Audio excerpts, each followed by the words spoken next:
If your blood runs orange and blue, this is the pod for you. You're listening to Orange and Blue Bloods, hosted by EJ Stewart and Tommy Beer. Let's get to it, New York. I've enjoyed the conversations this week, but to be honest, I'm ready for playoff basketball. Like, there's so much talking, so much prognosticating, so much previews. It's like, oh my God, can we get these teams playing already? And we're almost there. We're right at the precipice. So we record this podcast Friday morning, so the playoff field is mostly set. I still don't like how this playing tournament is kind of delayed, just knowing exactly who the actual playoff teams will be in terms of the full 16. But we still don't know who the Bucks will play. We still don't know who the Nuggets play. We have Friday games. You got the T-Wolves hosting the Thunder. You got the Heat hosting the who they play, the Bulls. So you got those games, and we'll see what happens with those teams. But we know the rest of the matchup. So I want to give a quick kind of premiere of just like what we're expecting in the postseason in the first round. So first time I ask you quickly, favorite or most anticipated first round matchup outside of Knicks and Cavs? I'm going to go with a couple series out west, but in particular, the Grizzlies-Lakers. We talked a little bit about it on Thursday's pod. I just think it's fascinating on so many respects. You got the Ja Morant angle coming off of a controversial season, let's say. They're dealing with some injuries down low. And you have the greatest player of all time, 1A or 1B, however you want to. You got LeBron, a healthy Anthony Davis. Just kind of, that's been a storyline. Would they make the postseason? And then Bron hurts his knee. They make the trade, and it's just thing. I've always, I've always been a big admirer of LeBron and basically what he's done throughout his career. So I'd love to see him make some noise at age 38 and see what he can do and put a little pressure on the Grizzlies. So I would say that's, I think Kings Warriors is going to be awesome. And there's a lot of good stuff there. But if I had to pick one, the one series I'm looking forward to most, probably Lakers. It's funny you mentioned, the Kings Warriors series. I think is really fascinating, and people are running to the Warriors. I really feel like the Kings may take that series.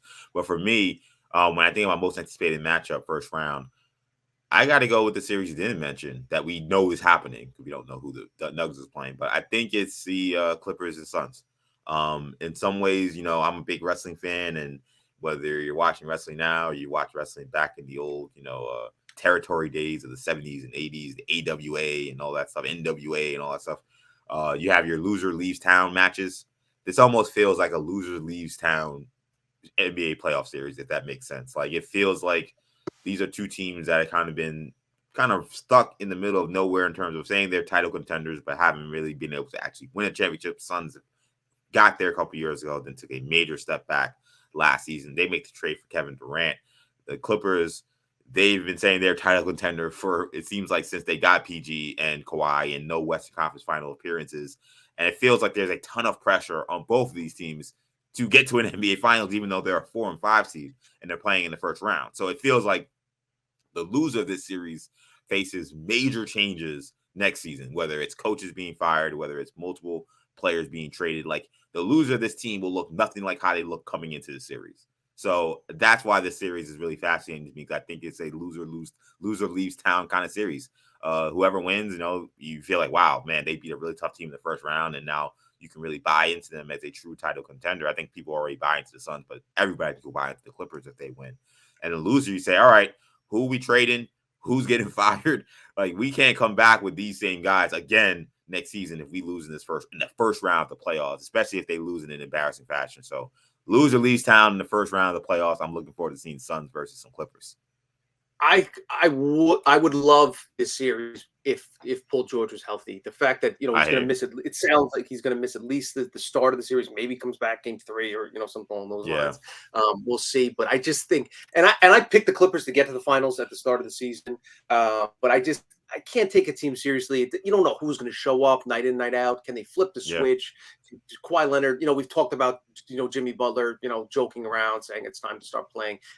That's how I feel about the Clippers. Tremendous talent from the bottom, like 9 to And but I haven't loved the way they've handled it this season. So I can't buy into them now. I honestly think that the Suns are gonna disperse with them pretty handily. Wow. Durant looks healthy. So I and I'd like to see CP3 make a little run here and get back to hopefully we'll see if he wins the title this season. But yeah, Paul George is there. Again, I have a ton of respect for those two guys. The combo of George and Leonard. But are they going to stay healthy? If they come back, is Kawhi going to just something doesn't feel right, hasn't felt right with that Clippers team all season. So I think the Suns are peaking at the right time. Have a great combination of size, strength, leadership, veterans, young players. I think that the Suns are a little bit too much for LA. All right, player with the most improved in these postseason. Who do you have for that? I mean, I just mentioned Chris Paul. I think he's in there. You could pick Durant on that same Suns team, but I think the answer is probably Jokic. So much talk about, does he deserve to win 3 MVPs? No, he doesn't, because he didn't win.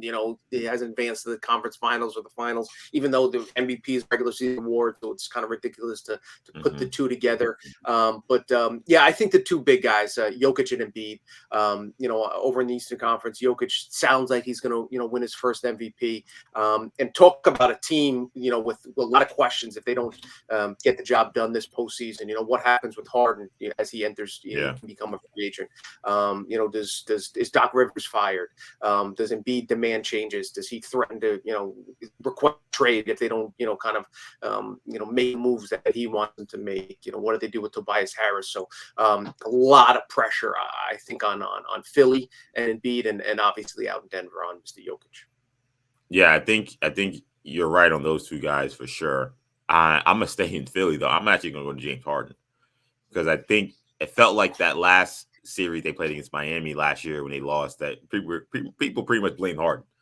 They were like, he's out of shape. He wasn't ready to go. And when Embiid got hurt and they needed the other star/superstar to step up, he didn't show up. So if Harden does that again, he can't come back to Philly. We already saw what they did to Ben Simmons. If he has a series like he did against the Miami Heat, he won't be back. I don't think that the fans would allow them to bring him back. He's gonna be a free agent anyway. And look, he seems the kind of guy perfectly content to just take his money and go to Houston. So yes, it may not be a sweat on his back, but I'm just saying for his legacy, we want to have that conversation. Or there's pressure coming into the series, like he needs to get it done. He has to be a star. Now he's playing with Embiid, so there's not all this pressure on him. He should have way more favorable matchups now. That's why I think it was so disappointing how he played last season. I think Harden comes in this season with the most to prove. Favorite sleeper team coming into this postseason? If I had to pick a sleeper team, I would, are the Warriors, are the Lakers a sleeper team? I think they're the fourth best odds to come out of the West, right, according to Vegas. So that still counts. I guess so. It's kind of cheating. You know what? I'll go the opposite direction, and I'll take the 3 seed Kings, who I think are underdogs. According to this, I see them making a deep run. Otherwise, I think there's going to be a lot of chalk early on. So I don't really see, Hawks. I think they're going to be handled easily by the Celtics. I agree. So I don't see any of the, whether it's the Bulls or the Heat out east or the Thunder or the Timberwolves making much noise either. So I think it's going to be a lot of chalk advancing into the second round. Yeah, I kind of agree. I do agree though. If I was to take a sleeper team, it would be the Kings, because it seems like everybody's ready to run to the Warriors. The Warriors, and everybody knows how much I love Steph Curry, but they've been a awful road team. So, and the Kings have been one of the best home teams, and that's one of the best home court advantages. And we know how old the old Arco Arena used to be back in the day, playing in those games. That Kings home court advantage is going to be incredible in these games. And I think that people are sleeping because they haven't really paid attention. But the Kings have, in my opinion, the best offense in the NBA. They have the best plus scorer in the NBA, in De'Aaron Fox. And I just take credence in what teams do in the regular season. I don't just say, okay, I know you're a young team and I know you're playing against the defending champs, but what you did in the regular season doesn't matter. Like, I don't care that you've won however many games and you've been solid. These are the reasons why you're going to lose. I've never been that guy. So I think the Kings not only can win this series, I think they can win another series as well. I think that they could beat Memphis or the Lakers in a second round series as well. So you can be looking at conference finals, Sacramento Kings team. So that's the sleeper team I have, because I think that not only can they win in the first round, they can go on a deep run through the postseason. Yeah, I mean, that Sacramento crowd is going to be fired up. Obviously, breaking the longest postseasonless streak in NBA history. They're going to ready to light the beam. And the one thing with the Warriors, though, they are getting Andrew Wiggins back. Hasn't played since February. Big returns. Huge for the Warriors. But again, is he in shape? Is he rusty? How does he look on floors is going to impact all that stuff. But that's a major addition for the Warriors. Yeah. Because without him, I would have said I would have definitely picked the Kings, but him coming back, don't forget, he was wasn't the MVP of the finals last year, but he was the second best player. He was huge. Yeah. That viral clip of Andre Iguodala, calling him over and getting him refocused. I think it was in Game 3 or Game 4. Really set Andrew Wiggins up for the rest of that series, and he was crucial in that series, no question. All right, here we go. Who comes out of the East? Who comes out of the West? Who wins it all? I had the Bucks winning the title prior to the season. I'm going to stick with Milwaukee winning the championship. Obviously, the concern with Middleton is significant. They need to help Chris Middleton. I think they'd be the back bending chains. As of this moment, had Middleton not injured his last year, his knee last year, and then I got the Suns coming out of the West, so I'll have Milwaukee versus Phoenix, with Milwaukee taking the title. So before the season, I had the Sixers winning the championship, and I had them coming out of the East. Obviously, Milwaukee looks great, so I feel like this is probably against my better judgment, but I'm gonna stick with that because I did believe that Embiid would have monster season that he has. I believe that Embiid will finally get over the hump in the playoff, which I think he will. So I'm gonna stick with the Sixers coming out of the East. The Western Conference team I have is New Orleans Pelicans, who are not in the postseason, so we can't have those. So now I get a full mulligan, and I have a whole crop of now 9 teams technically, because the Thunder and the and whoever they play, the T-Wolves are technically still in the mix. The West is so hard, but I'm going to agree and say that it's the Phoenix Suns. I think the Suns beat the Kings in the conference championship. I think that second round match between Nuggets and Suns is going to be really, really good. That might be the best series of all these series, I think, to be honest. But I'm going to say that the Suns and the Sixers in the NBA Finals. I hate to do it because with KD, with KD, the question I always ask is the same. Tell me a little something, KD. Don't you regret not coming to the Knicks? Don't you regret not coming to the Knicks? Unfortunately, I think KD will be able to say, no, I don't regret it, because now I'm in the Suns and now I have another NBA championship. So I think that, even though I picked the Sixers to win it all, I think that the Suns, they got to find a way to stay healthy. They got to find a way to stay healthy. And me picking them, despite some of the issues in the regular season, is against using my principles. But I just think there's too much firepower in that starting lineup.